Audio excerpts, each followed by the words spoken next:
என்னாச்சு மித்ரா ஏன் என்ன வரவே இல்லை? இந்த நேரத்தில் வந்திருக்கணுமே. ஃபோன் பண்ணாலும் எடுக்க மாட்டேங்கிறாரு. விவேக்குக்கு ஃபோன் பண்ணி கேட்டுடலாம்.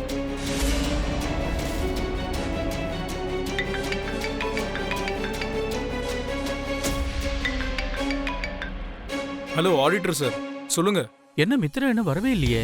அண்ணா உங்ககிட்ட தான் கிளம்பி வந்தாரு. இந்நேரத்துக்கு அவர் வந்திருக்கணுமே. அவர் இன்னும் வரலன்னு சொல்றீங்க? வரலையே விவேக். நான் ஃபோன் பண்ணாலும் எடுக்கவே மாட்டேங்கிறாரு. நீங்க வேணா ஃபோன் பண்ணி கேட்குறீங்களா? ஓகே சார், நான் அண்ணா கால் பண்ணி பார்க்குறேன். எவ்வளோ பிஸியாக இருந்தாலும் அண்ணா ஆடிட்டரோட காலை எடுக்காம இருக்க மாட்டானே.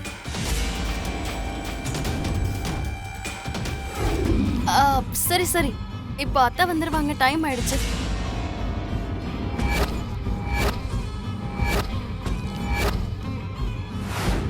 தேவையில்லாம அவங்க முன்னாடி மித்ராவை பத்தி பேசி டென்ஷன் ஆக்காதீங்க, சரியா?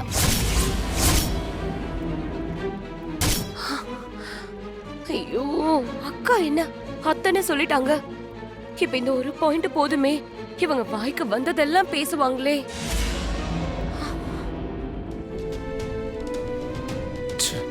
அன்னைக்கு என்னாச்சு? ஏன் இப்படி அவசரப்பட்டு அத்தனை சொல்லிட்டாங்க?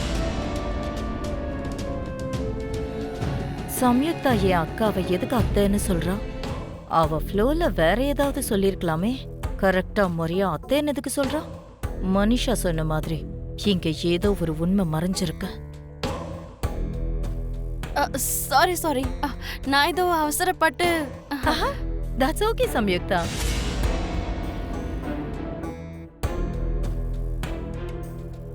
அத்தைன்னு சொல்லி கூப்பிட்ட, அவ்வளவுதானே? என் அக்காவை நீ அத்தைன்னு சொல்லி கூப்பிடலாம், எந்த ப்ராப்ளமும் இல்ல. எதுக்காகனா நீ ஜானு வாயால அக்கான்னு சொல்லி கூப்பிட வச்ச, என் அக்கா வாயால மருமகன்னு சொல்லி கூப்பிட வச்சுட்ட.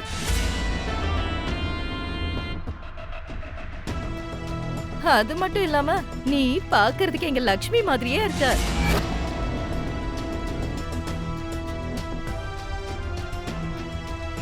நீ எங்க அக்காவை அத்தைன்னு சொல்லி கூப்பிடுறதுல தப்பே இல்ல. வேணும்னா என்னையும் நீ சின்ன அத்தைன்னு சொல்லி கூப்பிடு, அதுல என்ன தப்பு இருக்கு? மாம் ப்ளீஸ், கொஞ்சம் சும்மா இருக்கியா? ஏற்கனவே அண்ணாக்கு என்னாச்சுன்னு தெரியாம நான் இங்க டென்ஷன்ல இருக்கேன். இந்த மாதிரி நேரத்துல எதுக்கு இந்த மாதிரி தேவையில்லாத விஷயம்லாம் பேசுறேன்? ப்ளீஸ் கொஞ்ச நேரம் அமைதியா இரு.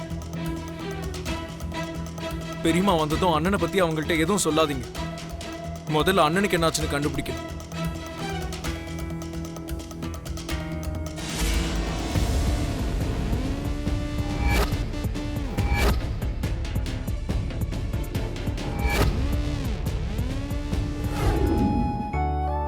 லக்கி, உனக்கு ஓவராலா எல்லார விடவும் அதிகமா உங்க அப்பாவை தான் பிடிக்கும்னு என்கிட்ட நிறைய தடவை சொல்லியிருக்க.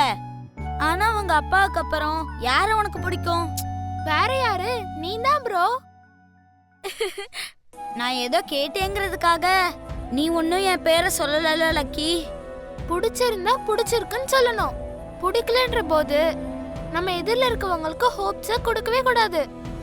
என் சித்தப்பா தான் இதை எனக்கு சொல்லி கொடுத்தாரு. சோ எனக்கு உன்னை உண்மையாவே பிடிக்கும் சொன்னோம். Thank you so much bro.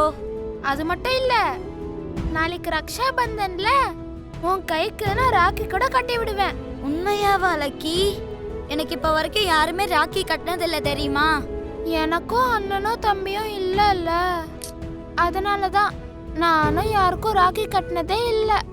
Wow, அப்படின்னா ரக்ஷா பந்தன சூப்பரா நம்ம செலிப்ரேட் பண்ணிக்கலாம். செலிப்ரேட் பண்ணலாம்னு சொல்லி பேச்சுல மட்டும் சொன்னா பத்தாது. ஒரு பொண்ணு ராக்கி கட்டினானா ஒரு பையன் gift கொடுக்கணும் தெரியுமா? சோ என்ன gift கொடுக்க போறேன்னு முதல்ல யோசிச்சு வச்சுக்கோ. சரி லக்கி, முதல்ல சாப்பிடு.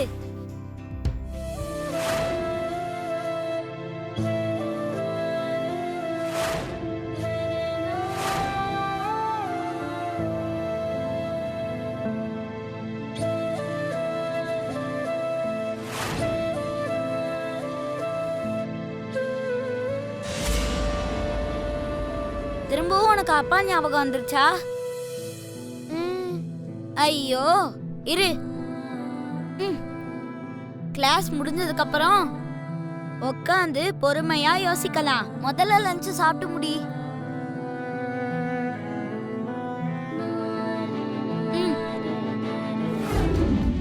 அது சரி, இப்ப ஜானுக்கும் கூட விவேக்க கல்யாணம் பண்ணிக்கணுங்கிற ஆசை இல்ல.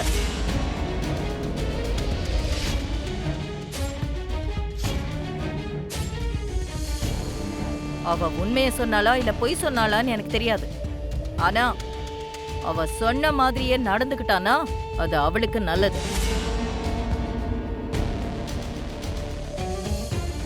தேவயானி ஆண்டி, நம்ம ஆசைப்படும் போதெல்லாம் மழை பெய்யுமா இல்ல வெயில் அடிக்கும் போது வேண்டாம்னு சொன்னா போயிடுமா? எதுவுமே நம்ம கையில இல்ல. எது எப்ப நடக்கணுமோ, யாரை எப்ப ஒண்ணு சேர்க்கணுமோ எல்லாம் அந்த மேல இருக்கவன் எழுதி வச்சிருப்பான். அவர் என்ன எழுதியிருக்காரோ அதுபடிதான் இங்க நடக்கும். ஆமா ஆமா, இன்னும் நீங்க மேல இருக்கிறவன் எழுதுனதையே நம்பிட்டு இருங்க. அவர் எழுதுனது சரியில்லைங்கிறதுனால தான் இந்த வீட்டுக்கு மருமகளா வந்த லக்ஷ்மி நாய் மாதிரி அடிபட்டு செத்து இந்த குடும்பத்துக்கு தூரம் ஆயிட்டா.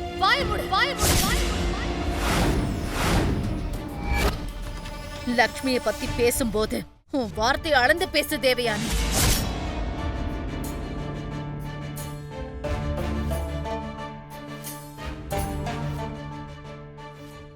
வாய் இருக்குங்கிறதுக்காக வாய்க்கு வந்தபடி பேசினா நான் என்ன பண்ணுவேன்னு எனக்கே தெரியாது.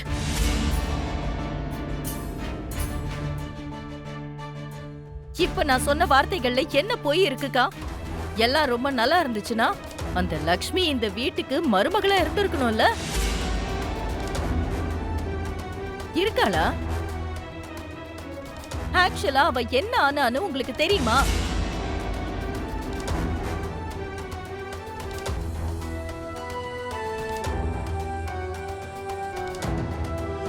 நீங்க ஜோசியரை கூப்பிட்டு அருமையான முகூர்த்தத்தை எல்லாம் குறிச்சீங்க. நல்ல ஜாதகம் இருக்கிற பொண்ணுன்னு சொல்லி லக்ஷ்மிய கூட்டிட்டு வந்து மித்ராவுக்கு கட்டி வச்சீங்க. நீங்க நம்பின அந்த நல்ல ஜாதகம், தலையெழுத்து இதெல்லாம் கொஞ்சமாவது வேலை செஞ்சதா? யாரையாவது காப்பாத்தி இருக்கா?